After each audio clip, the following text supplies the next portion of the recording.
दोस्तों, आज उर्दू डिक्शनरी के लिए जो लफ्ज मैंने चुना है वो है उत्तराधिकारी।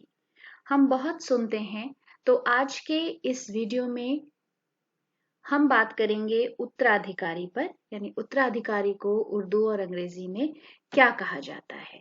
तो दोस्तों, जब हम लफ्ज उत्तराधिकारी इस्तेमाल करते हैं कि एक्स का उत्तराधिकारी वाई है, तो उसका मतलब होता है जानशीन। जानशीन, यहाँ पर आप देख सकते हैं जीम अलिफ नून शीन, ये नून, और हिंदी में जानशीन। तो जानशीन का मतलब होता है सक्सेसर, उत्तराधिकारी। आप जानते हैं वारिस, वली अहद या नायब। तो जब हम लफ्ज उत्तराधिकारी इस्तेमाल करते हैं तो उसका मतलब होता है जानशीन, वारिस, वली अहद और नायब। तो दोस्तों, आज के वीडियो के लिए हमारी ये छोटी सी पेशकश थी। अगले वीडियो के लिए चैनल को सब्सक्राइब करें। वीडियो देखने के लिए बहुत बहुत शुक्रिया।